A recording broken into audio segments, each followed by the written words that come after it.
Bom dia! Hoje é sexta-feira, dia 16 de janeiro de 2026, pelo horário de Brasília, 8 da manhã, e nós começamos agora o AgroBand, aqui na Band, canais AgroMais e Terra Viva. É muito bom ter você na nossa companhia. Vamos aos destaques de hoje.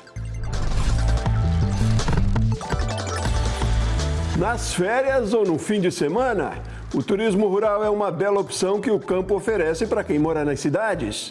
Tem comida, descanso, lazer, muita natureza e é importante para a economia do país. O turismo rural movimenta cerca de 16 bilhões por ano no Brasil, segundo o Ministério do Turismo. Do norte do Brasil, uma ótima notícia. O açaí, fruto tipicamente brasileiro, agora é protegido por lei contra a biopirataria. E vamos voltar ao sul da Bahia para mostrar o novo cacau.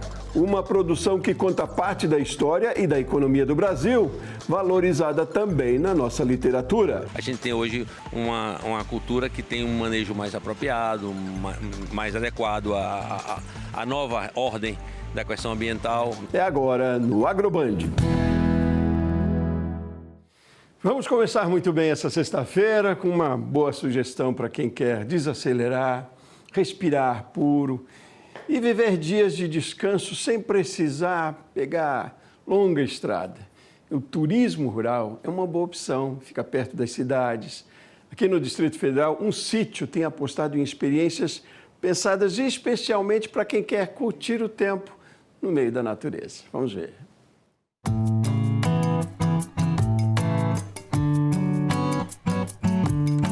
Quem busca o Sítio Alegria é porque está procurando tranquilidade, sossego, né? Bem-estar. E tudo isso nasceu da vontade de produzir uma alimentação mais conectada com a natureza. A Tereza e a família construíram o Sítio Alegria para produzir alimentos orgânicos em 1984. Mas o que foi plantado criou raiz também nas pessoas.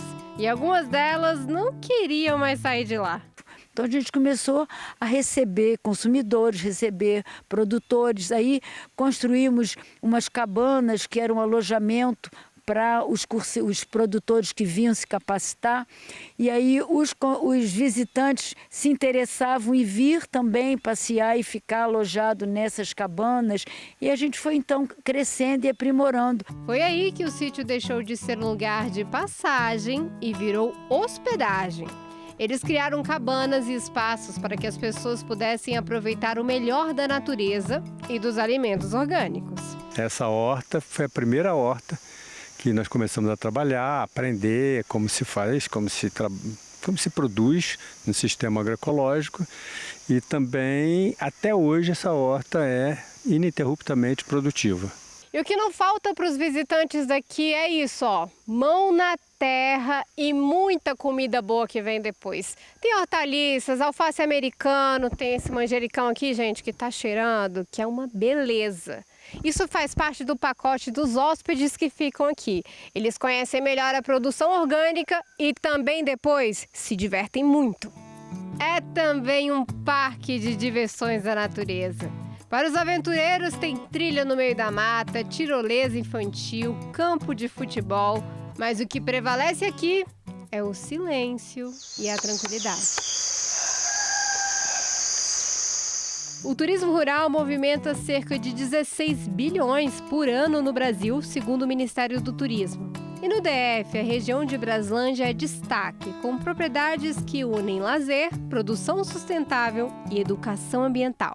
É uma forma dos brasilienses saírem de férias por alguns dias sem ir para muito longe de casa. E o foco agora é ampliar mais o espaço para os casais curtirem o tempo juntos. Então a gente está sentindo a necessidade de ter mais uma ou duas cabanas pequenas, né, para melhor atender as pessoas, os casais que vêm sem grupos maiores.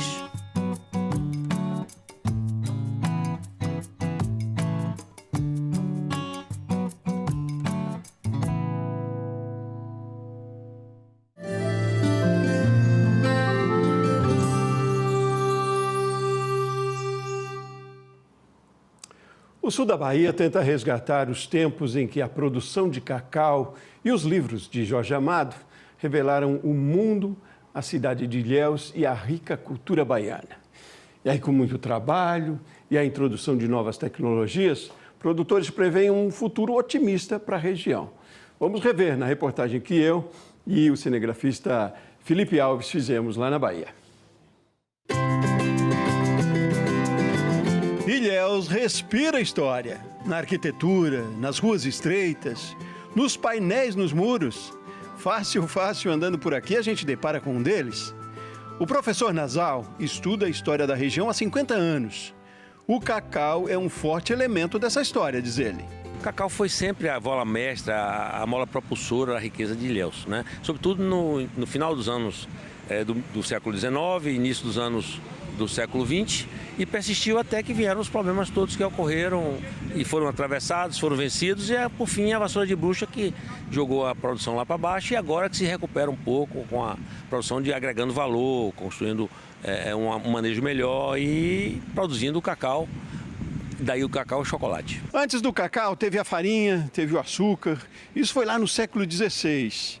Mas foi a partir do século XVIII, depois XIX, que Ilhéus prosperou e se desenvolveu graças ao cacau. Era a época dos coronéis, tão retratada na literatura de Jorge Amado. A Casa do Escritor é hoje um museu que conta essa história, assim como todas essas ruas aqui da cidade e aqui toda a região, e que vão contar uma outra história a partir de agora também, tendo de novo o cacau como um personagem. Mas diferente daquele. O Antônio conhece bem este personagem. A família dele produzia na época do auge e da queda do cacau com a doença da vassoura de bruxa. Ele, agrônomo, retomou a produção. 5 anos atrás, a família comprou uma propriedade em Ilhéus. Planta em 10 hectares, tem 9.000 pés. E muito otimismo com o novo cacau sob nova direção. Esse momento oportuno, né, por conta do preço que está sendo bem convidativo, nos propiciou uma oportunidade de investir na tecnologia, né, no melhoramento genético, na correção de solo, na fertilização, nas práticas mais comuns, né, de manutenção do cacau.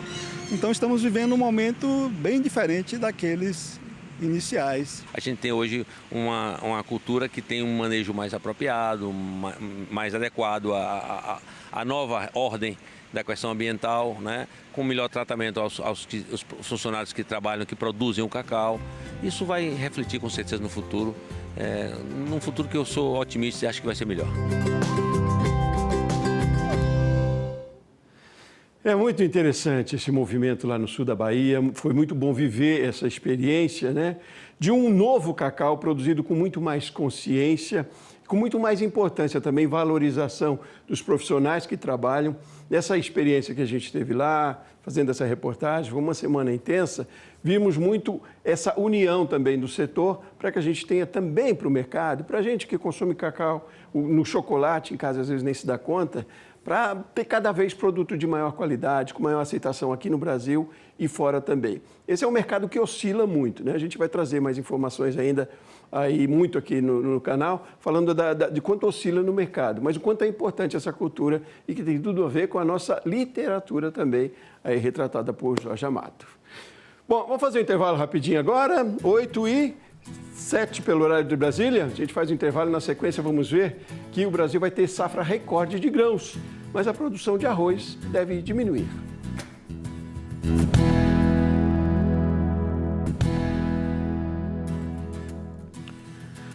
Muito bem, estamos de volta com a Agroband, a sua janela para o mundo do campo e ao vivo. E vamos conferir agora o resumo das principais notícias do agro no país com a equipe de jornalismo da Band. É hora do nosso Giro Brasil.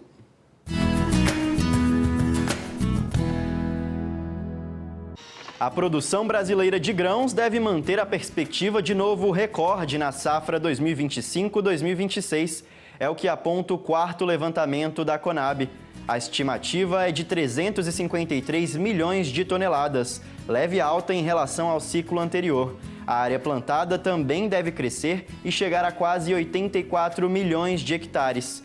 A soja segue como principal destaque, com aumento de produção.